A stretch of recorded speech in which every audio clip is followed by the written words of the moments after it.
Stop what you're doing. Because the number that just appeared on the UK's long-range weather models is not something that gets announced quietly. It is 30 degrees Celsius, 86 degrees Fahrenheit, in England before the end of May. And the cities in the firing line have already been identified. This is not a rumor circulating on social media. This is not a fringe weather model throwing out a wild outlier. This is the GFS, one of the two most trusted forecasting systems on the planet, pointing at a specific date, a specific peak, and specific locations across England where Britain's first 30-degree C moment of 2026 is being projected to land. If you live in one of these cities, you need to hear this. And if you think this is just another warm spring day being dressed up in dramatic language, stay with this, because the data behind what is coming is genuinely unlike anything this country has experienced at this point in the calendar year in a very long time. Here is what the maps are actually showing, and why forecasters are paying serious attention to them. The GFS weather model, the global forecast system operated by the American National Centers for Environmental Prediction, has been tracking the development of a high-pressure system building across southern Britain that is set to produce a 5-day warm spell running from May 24th through to May 28th. For the first 4 days of that window, the temperatures across southern England are forecast to sit between 25 degrees and 27 degrees, already exceptional for late May. But it is May 28th that is the day the forecast data is pinpointing as genuinely historic. Maximum temperature projections for May 28th show possible highs of 30 degrees Celsius just west of London. Temperatures elsewhere across the southeast are modeled at 28 degrees and 29 degrees. And the 27 degree threshold, which in any previous era of British climate would have been a headline summer achievement, is projected to extend as far north as Yorkshire on the same day. One single afternoon, and Britain goes somewhere it has never reliably gone this early in the year. The cities being identified in the forecast data as the first in line to experience the 30 degrees threshold are concentrated in and immediately around Greater London and the counties that sit on its northern and western edges. The area just west of London, taking in zones across West London, parts of Surrey, Berkshire, and western Middlesex, is where the GFS model places the 30 degrees peak on May 28th. This is not an accident of geography. The urban heat island effect that makes Greater London consistently the warmest measured location in the UK during any warm event combines with the specific airflow dynamics of a southerly continental surge to concentrate the highest temperatures in the southwest and west of the city, rather than the center, because the prevailing warm air arrives from the southwest and the urban surface area of London amplifies what it receives. Cities and towns in Berkshire, Reading, Slough, Windsor, are firmly in the 29 degrees to 30 degrees zone on the current modeling. Central London itself, including the City, Westminster, and Southwark, sits in the 28 degrees to 29 degrees band. Moving outward into Surrey, towns like Guildford, Woking, and Reigate are tracking in the same elevated range. East of the capital, Cambridge, which set the previous UK all-time temperature record at 38.7 degrees in 2019, is projected to sit around 27 degrees to 28 degrees on the peak day, well above its historical May average. Oxford, which shares Cambridge's position as a city with an amplified heat signature driven by urban density and river valley geography, is also flagged in the upper temperature band for the event. Before the 30 degrees C peak day arrives, the 5-day sequence builds in a way that matters enormously for the cumulative health impact of the event. May 24th opens the warm window with 27 degrees highs in the southeast, already a significant departure from the seasonal norm for that date, while Yorkshire reaches 25 degrees and parts of Wales and Scotland touch 23 degrees. May 25 holds the 27 degrees ceiling in the southeast, with London expected to be the warmest point, and East Anglia pushing to 25 degrees by early evening. On May 26 and 27, the models show a brief moderation to 25 degrees and 20 degrees peaks in the south, still significantly warm, but slightly softer than the opening 2 days. And then May 28 arrives, and the temperature climbs back through 28 degrees C and 29 degrees C toward that 30 degrees C threshold west of London. 5 consecutive days above 25 degrees C across the most populated region of the UK. That is not a warm weekend. That is a sustained thermal event with a beginning, a building middle, and a crescendo, and the difference between that kind of event and a single hot afternoon is the difference between mild discomfort and a genuine public health emergency. The Met Office has responded to the models with language that those who follow official forecasting learn to decode carefully. Its forecast for the period between May 18th and May 27th states that temperatures are expected to be near normal to begin, but tending to recover as the period progresses, perhaps becoming rather warm. That phrase, rather warm, is the Met Office communicating a high-confidence directional signal in the measured language. that public institutions use precisely because understatement is safer than alarm in a country that still has cultural reflexes built around expecting disappointment from weather forecasts. Rather warm from the Met Office in mid-May, pointed at late May temperatures, is the meteorological equivalent of quietly clearing your schedule. The organization has also confirmed that the warm spell is expected to arrive just in time for the school May half-term holidays across England and Wales, which means the population most likely to be outdoors during the peak of the warm window, and most likely to be at elevated risk from unprotected sun, and heat exposure is also the youngest and most active segment of the population, doing exactly what children do during school holidays. For the 30-degree threshold to become more than a model projection, for it to become a verified observation in the Met Office climate record, a specific set of atmospheric conditions need to align and hold.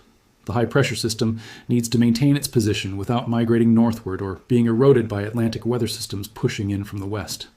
The southerly flow drawing continental air northward needs to sustain its trajectory and temperature profile as it crosses the English Channel and makes landfall.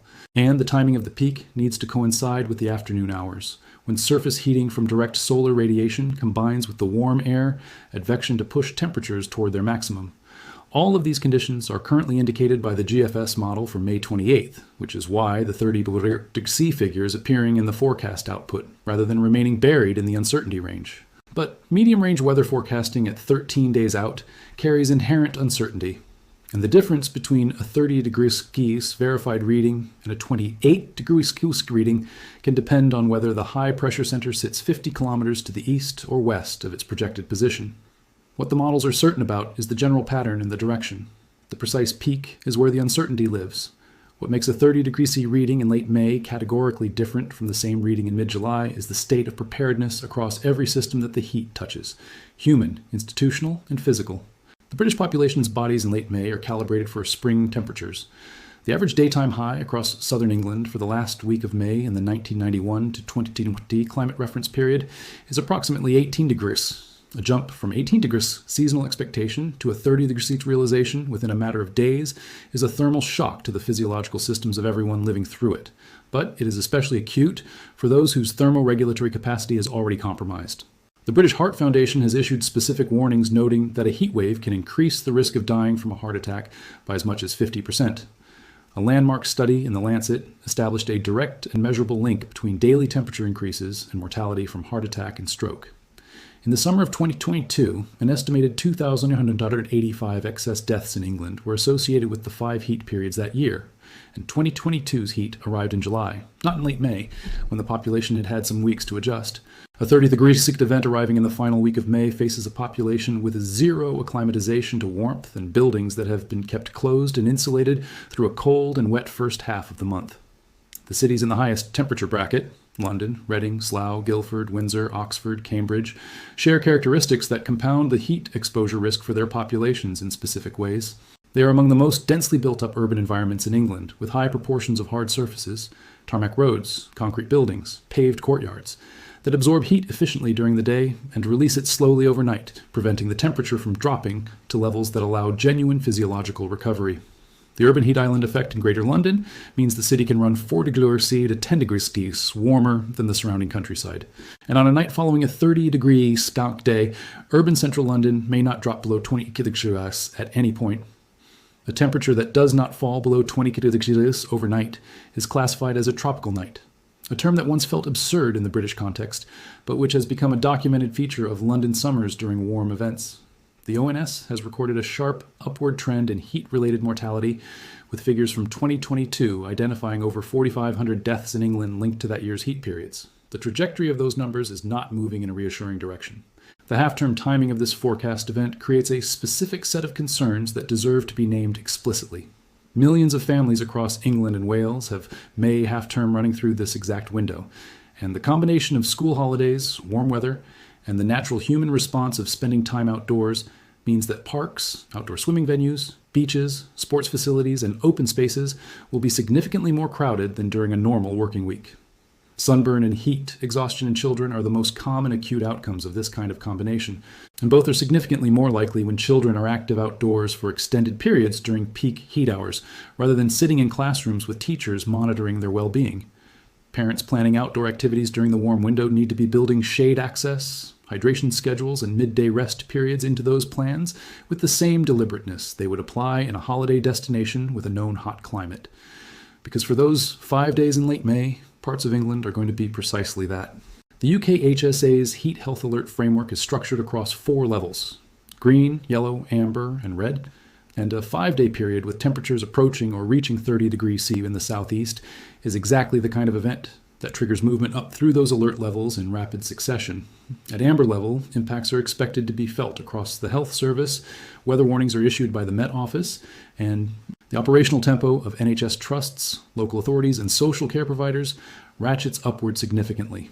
At red level, which the 2022 event triggered for the first time in the framework's history, the designation is a significant risk to life for even the healthy population, requiring a coordinated response across all sectors.